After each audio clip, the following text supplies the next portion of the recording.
예수 그리스도의 이름으로 기도드립니다. 아멘. 예전에 TV에 이런 게 있었습니다. 어떤 중국집이 실력 있는 중국집이냐? 이런 그 질문을 가지고서 논쟁을 하는 것을 TV에서 봤습니다. 그때 한 유명한 중화요리 셰프가 그거에 대해 답을 이렇게 내주더라고요. 뭐 짜장면 잘하는 집이 좋은 중국집입니다. 라고요. 아니 짜장면 잘하는 집이 이 그게 무슨 얘기입니까? 짜장면이 한국에 있는 중화요리집에 그 아무리 뭐 탕수육, 팔보채, 뭐 양장피 그런 것들 그 더 고급진 음식들이 있는데 그거 잘하는 것보다 짜장면 잘하는 거 하나 보면 그 중국집이 요리 잘하는지 못하는지 알 수 있다. 왜요? 짜장면이 가장 기본이 되는 그 음식이기 때문이죠. 이게 그 TV 내용이 오늘 말씀을 준비하는데 생각이 났습니다. 우리가 지난 시간부터 이 기본, 신앙의 기본에 대해서 우리 함께 살펴보고 있죠. 신앙에도 기본이 있어서요. 기본이 흔들리면 아무리 그 사람의 신앙이 아주 오래됐고 뭐 목사고 뭐 장로고 그렇더라도 주님 앞에 칭찬받는 신앙이 될 수가 없다라는 겁니다. 기본이 흔들린다면 말이죠. 그래서 오늘 민수기 15장에서 주님께서 이제 40년 동안 광야 생활을 하게 될 이 출애굽 2세대들에게 다시 한번 신앙의 기본을 하나하나 짚어주고 있는 것이죠. 그게 민수기 15장의 말씀이고요. 지난 시간에는 우리가 예배, 온전한 예배가 신앙의 기본이다 말씀을 드렸죠. 그리고 오늘 보게 될 말씀이 바로 회개입니다. 우리 믿음의 기본, 그 기본 중에 또 하나가 회개라는 것이죠. 그렇기 때문에요. 이 회개를 예수님께서도 아주 중요하게 여기셨기 때문에요. 이 3년간의 공생애를 시작하시면서 예수님께서 이렇게 선포하시죠. 회개하라, 천국이 가까이 왔느니라. 그만큼 회개를 강조하셨습니다. 바로 우리는 회개가 필요한 존재들이기 때문입니다. 왜요? 먼저 우리는 죄 앞에서 너무나 연약한 존재예요. 그 말은 이 우리가 죄 앞에 연약한 존재라는 그 말의 의미는 두 가지로 해석해 볼 수가 있습니다. 첫 번째로는요.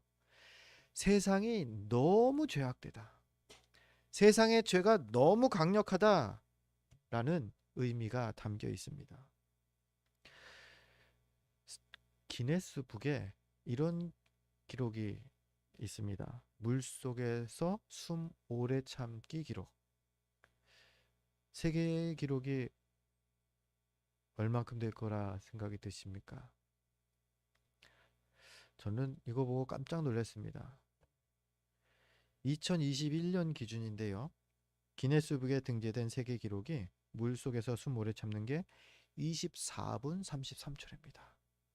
엄청나죠? 어떤 사람인지 모르는데 거의 반 시간 동안 물속에 잠겨 있었던 거예요. 그런데 살아요. 대단히 오랜 시간이라는 생각을 저는 느꼈습니다. 24분 33초. 자, 그런데 이런 걸 한번 생각해 보죠. 이 말은요. 24분 34초가 되는 그 순간에는 세상 그 누구라도 물속에 있다면은 그 물을 마셔야 된다는 거예요. 물을 들이키게 된다는 뜻입니다. 물이 바다에 가득하듯이요. 이 세상은요, 죄로 가득합니다. 아무리 거룩한 사람이라도요, 아무리 의지가 강력한 사람이라고 하더라도요, 이러한 죄로 가득 차 있는 세상에서 죄를 참는 데에는 한계가 있다라는 겁니다. 어떤 방법으로든 죄에 오염될 수밖에 없는 게 우리라는 거죠. 왜요? 세상의 죄악이 너무 강력해서 이렇게 죄가 강력한 세상 앞에 우리는 너무나 연약한 존재일 뿐이죠. 게다가요, 이거보다 더 큰 문제가 있습니다. 우리 자체가 죄로 이미 오염되어 있다라는 문제가 더 큰 문제입니다. 세상도 죄로 오염돼서 죄가 강력한데 심지어 우리 자체가 죄로 이미 오염되어 있는 겁니다. 그러한 모습을 제일 뼈저리게 느끼는 게 저는 운전할 때입니다. 이상하게 운전할 때 참 죄에 노출되어 있는 죄로 이미 내가 너무 오염되어 있구나라는 걸 느끼게 됩니다. 새벽에 새벽 기도를 하러 운전하고 올 때는요, 차가 그래도 많이 없습니다. 좀 한적하고요. 부담이 없어요. 그런데 갈래길을 만나요. 이게 제가 가는 길이고 두 갈래로 갈라지는 길인데 거기에 신호등이 있습니다. 근데 그 신호등을 참 신기한 게 이 왼쪽으로 가라는 그 신호가 이게 켜지지 않았는데도 어떤 차는 그 신호를 무시하고 그냥 갑니다. 저 앞에서 차도 안 오고 그리고 이 깜깜하니까 이 누가 목격하는 그런 것도 없는 거예요. 자, 그러고 나면 정말 신기한 일이 벌어지는 게 뭐냐? 그 앞차가 한 대가 가면 뒤에 차들이 그냥 줄줄이 쭉 갑니다. 분명히 신호가 없는데도 말이죠. 몰라서 그럴까요? 아니요. 아는데 그 순간에 저 앞차도 가는데 그 차들 중에 한 대가 죄송하지만 저도 있었어요. 아니 이게 도저히 그 유혹을 멈출 수가 없는 거예요. 차가 정말로 브레이크도 안 밟고 쭉 가는데 저만 브레이크를 밟는 게 되게 이상해 보이는 거예요. 그래서 몇 번 가다가 이제 안 가려고 지금 노력하고 있습니다. 근데 우리 심리가 그렇다라는 거예요. 근데 앞차가 어느 순간 딱 멈춘다. 그럼 뒤에 차들이 그냥 멈춰요. 아무 불평 없이 그냥 멈춥니다. 우리의 심리가 여전히 죄에 익숙해 있다라는 것을 그런 신호등에서도조차 느끼게 됩니다. 남들이 보지 않을 때 우리의 본성이 잘 나타나게 되죠. 성경은 우리의 이러한 본성이 첫사람 아담의 죄로 인한 것이라고 분명히 말하고 있죠. 로마서 5장 12절이 그러한 사실을 우리에게 잘 증언해 줍니다. 우리 주보를 보면서 같이 한번 로마서 5장 12절 말씀 읽겠습니다. 함께 읽습니다. 그러므로 한 사람으로 말미암아 죄가 세상에 들어오고 죄로 말미암아 사망이 들어왔나니 이와 같이 모든 사람이 죄를 지었으므로 사망이 모든 사람에게 이르렀느니라. 아멘. 로마서 5장 12절이 우리에게 증거하는 바가 무엇입니까? 바로 모든 사람이 죄로 오염된 죄인이다. 거기에 예외가 없다라는 거예요. 조금 덜 오염됐고 조금 더 오염됐을 차이가 있을 뿐이지 모두 죄로 오염되어 있는 죄인들이다라는 겁니다. 이렇게 우리는요, 본성 자체가 죄에 익숙한 존재들인 것이죠. 그런데 이런 본성을 역행하면서까지 하나님께서는 우리가 회개에 힘써야 한다. 예수님은 회개하라 천국이 가까웠느니라 선포하시는 것입니다. 왜 회개가 필요할까요? 그것은요, 거룩하신 하나님과 교제하기 위해서 우리에게 회개가 필요합니다. 요한일서 1장 7절이 그것을 우리에게 잘 설명하지요.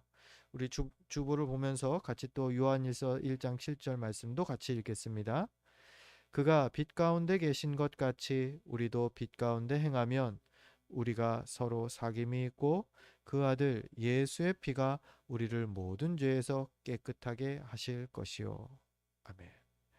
하나님과 우리가 서로 사귐이 있게 된다라고 합니다. 언제요?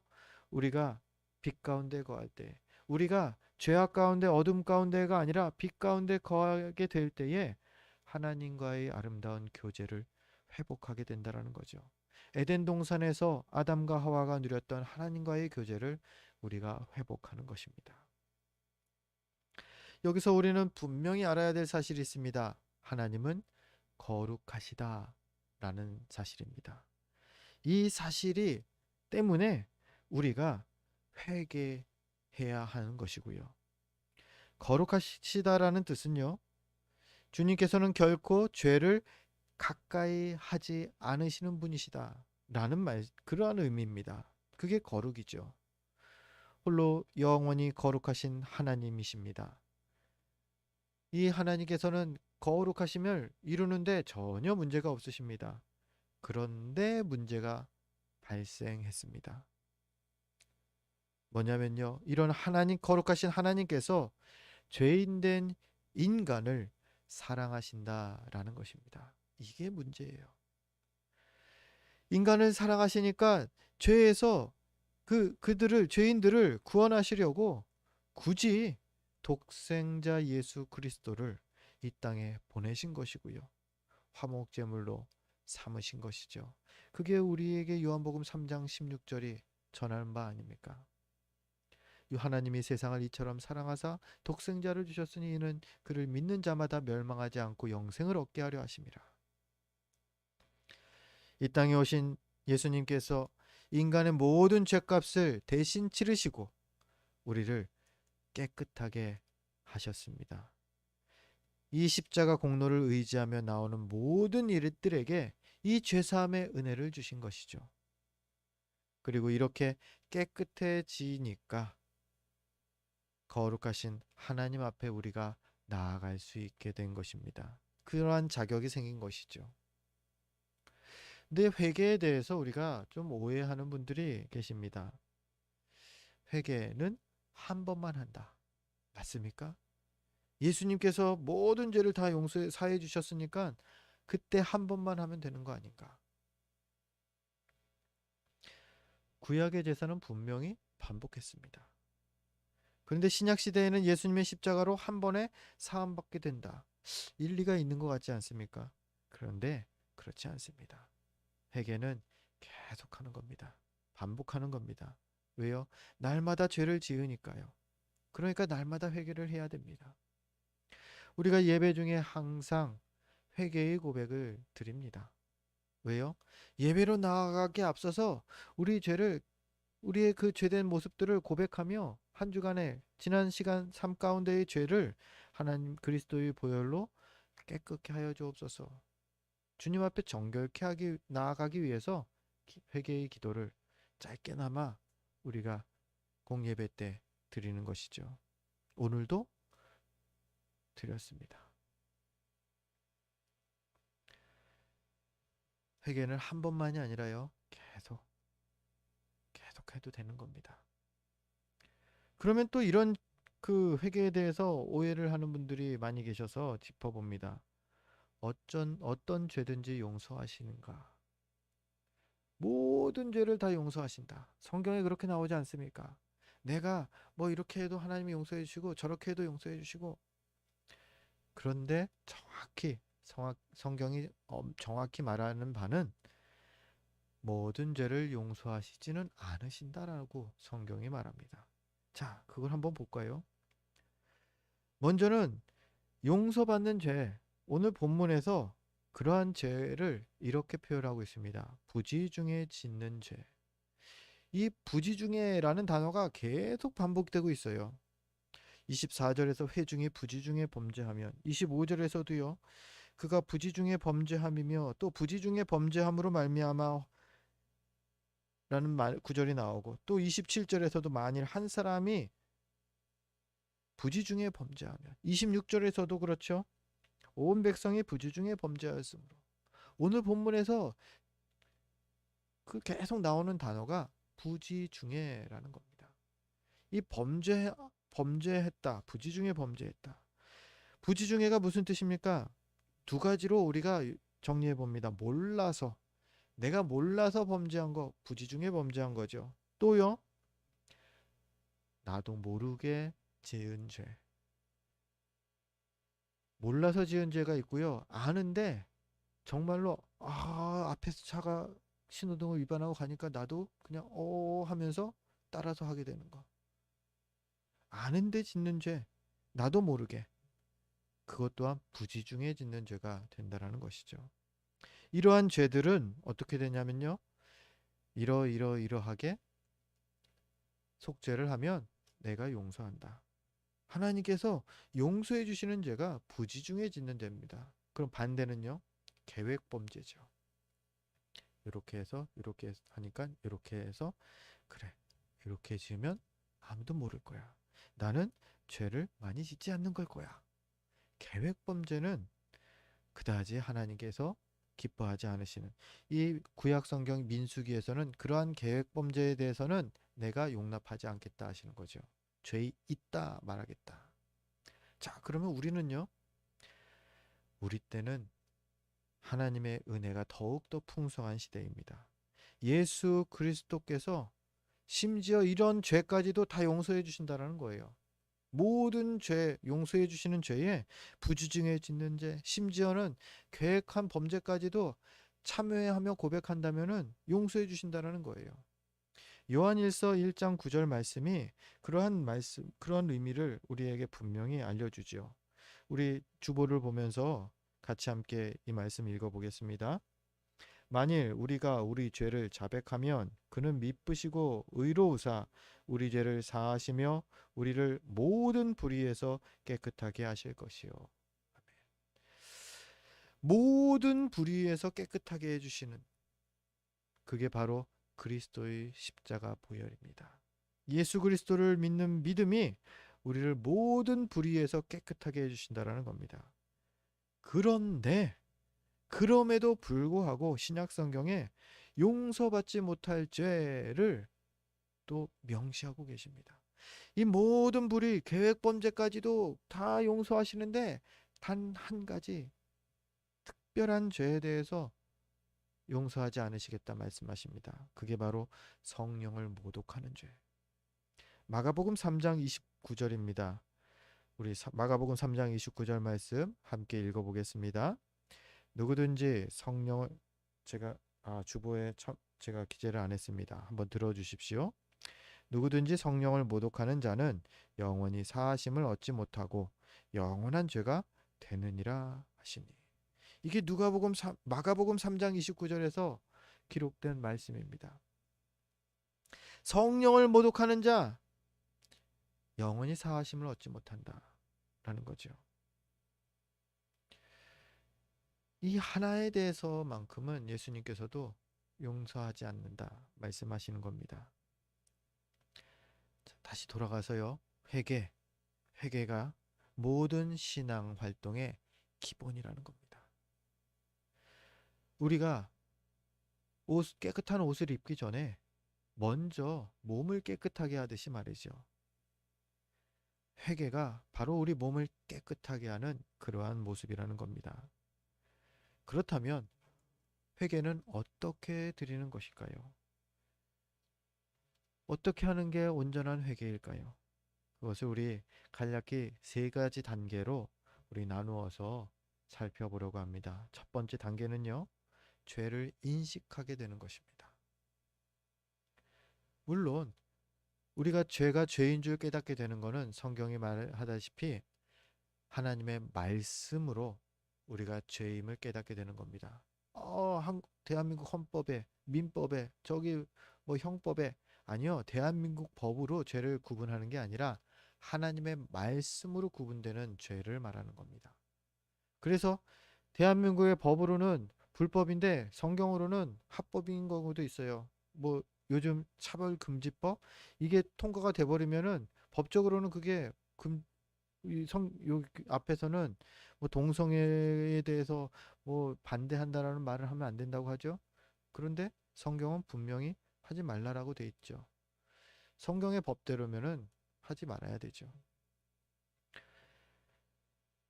하나님의 법, 하나님의 말씀을 기준으로 해서 죄를 인식하는 겁니다. 이게 죄구나.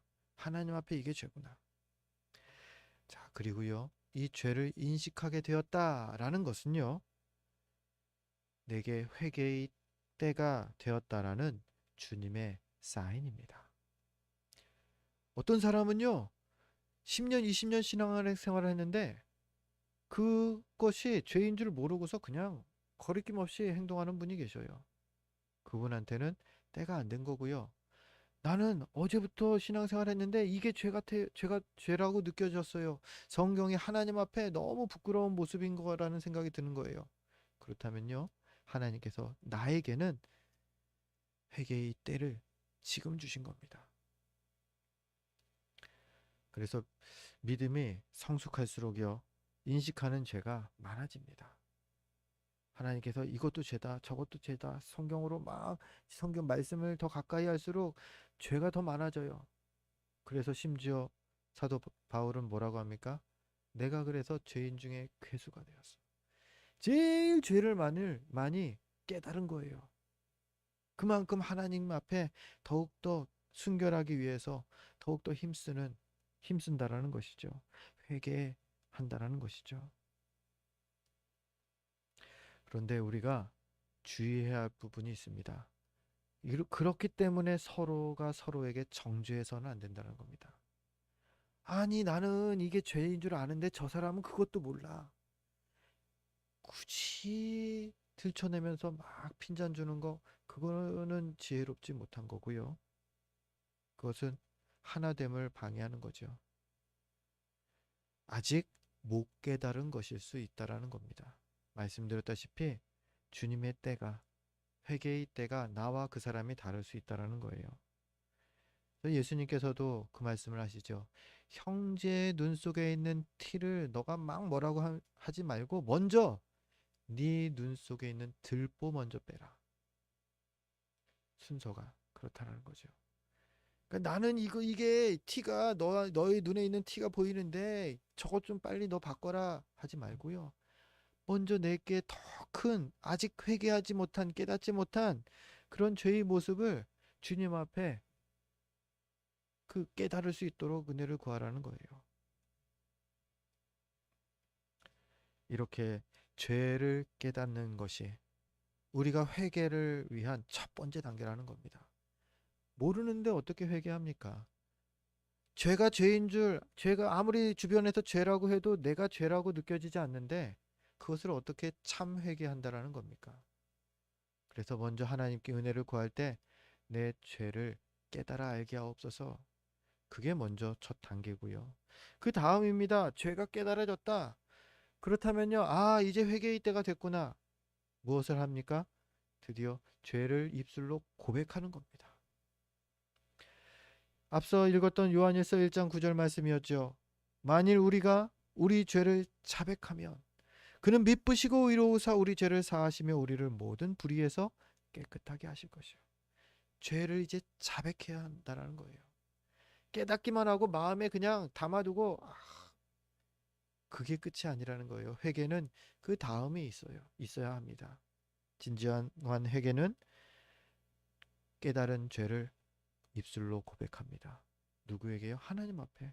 하나님 앞에 고백하는 겁니다. 속죄를, 오늘 본문의 속죄를 위한 제사를 쭉 열거하고 있는데 막 절차가 복잡하죠. 구약 시대에는 이러한 제사가 하나님께 죄를 고백하는 그 방법이었다라는 겁니다. 짐승에게 죄를 전가하고요. 그 짐승을 죽여서 그 피로 제사를 드리면서 자신의 죄를 고백하는 것이죠. 그러면 하나님께서 그 죄를 사해 주셨다라는 겁니다. 그게 구약 제사입니다. 우리는 어떻습니까?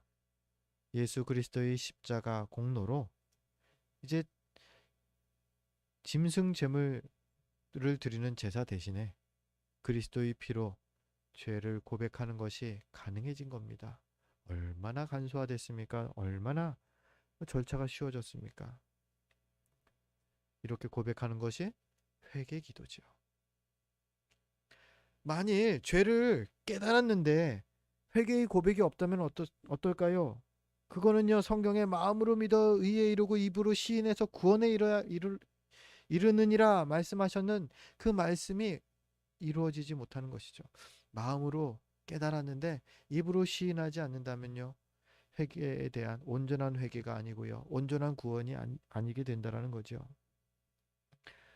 예배 10분 전에 와서 할 일 어떤 게 있을까요? 두 가지 정도가 생각이 납니다.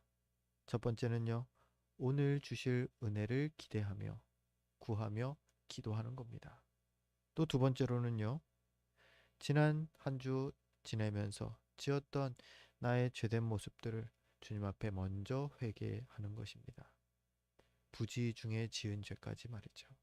하나님 기억나는 게 없어요. 그렇다면요, 제가 기억하지 못하는 그 순간에 지었던 죄까지도 깨닫게 하시고 용서하옵소서 기도하시는 거죠.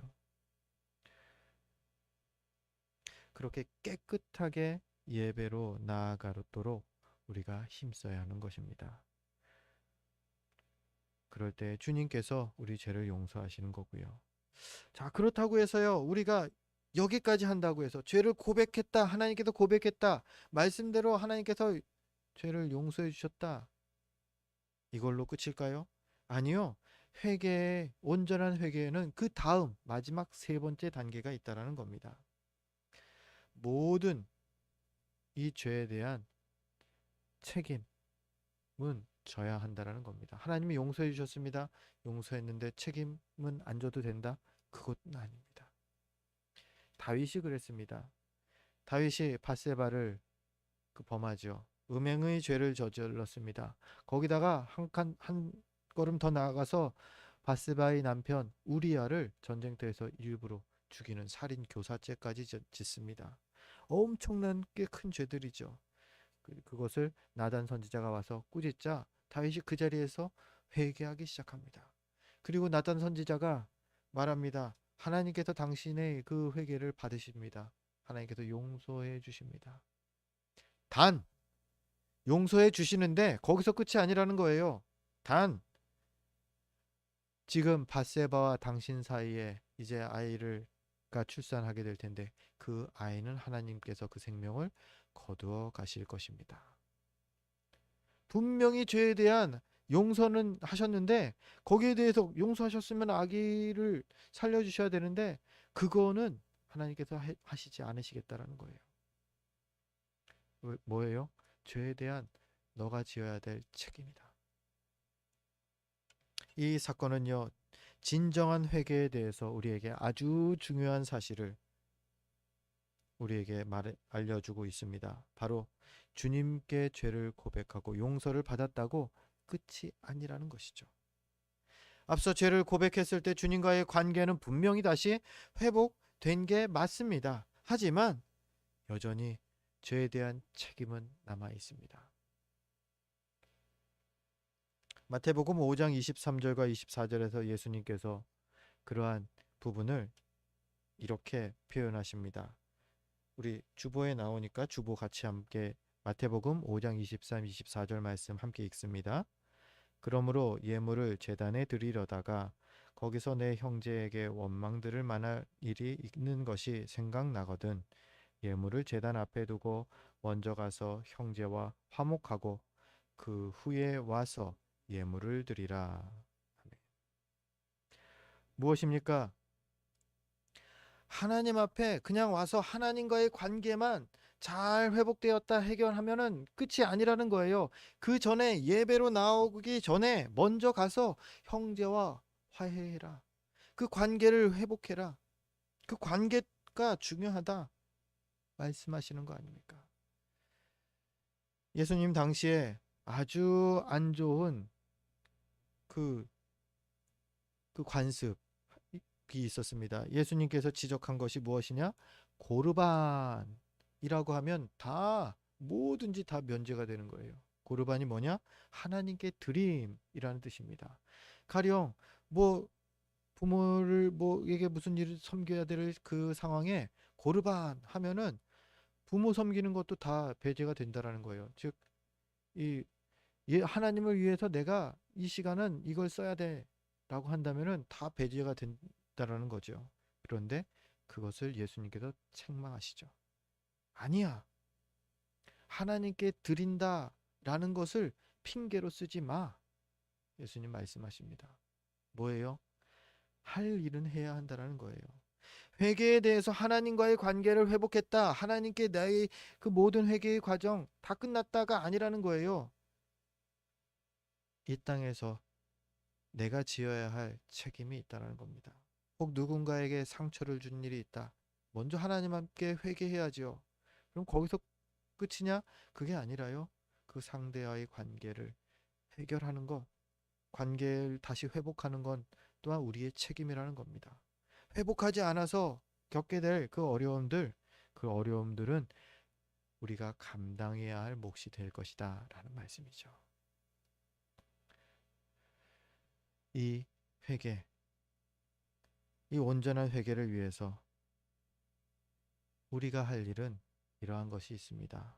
먼저는요, 죄 앞에 무력한 내 모습을 하나님께 구하는 겁니다. 주님, 나의 약함을 아시는 주님. 그리고 두 번째로요, 그 연약한, 그 무력한 내 모습 가운데에 성령의 인도하심을 구하는 것입니다. 말씀을 정리합니다. 회개는 선택이 아닙니다. 우리에게 회개는요, 깨끗하지 않은 그 몸으로 깨끗한 옷을 입는 게 아니라 먼저 내 몸을 깨끗하게 하는 행위가 바로 회개입니다. 예배로 나올 때에 거룩하게 하나님께 영과 진리로 드리는 온전한 예배를 드리길 사모합니다. 그 은혜를 구하면서 나오는 것은요, 옷을 입는 거죠. 그런데요, 입기 전에 무엇을 해야 됩니까? 씻어야죠. 우리를 그리스도의 보혈로 정결케 하옵소서. 베드로후서 3장 14절은 이 회개, 우리가 회개로 하나님 앞에 나아가는 그 궁극적인 목표를 이렇게 설명하고 있습니다. 베드로후서 3장 14절 말씀 우리 같이 함께 읽겠습니다. 그러므로 사랑하는 자들아 너희가 이것을 바라보나니 주 앞에서 점도 없고 흠도 없이 평강 가운데서 나타나기를 힘쓰라. 아멘. 그렇습니다. 이 말씀대로 점도 없고 흠도 없는 주님의 순결한 신부로 우리가 주님 앞에 서기 위해서 우리가 날마다 회개로 우리를 정결케 해야 한다는 것입니다. 바라기는 오늘 이 베드로후서 3장 14절의 말씀대로 항상 믿음의 기본에 힘써서 마지막 주님 앞에서 점도 없고 흠도 없는 순결한 신부로 서게 되는 저와 여러분 되시기를 주의 이름으로 축원드립니다. 기도하겠습니다.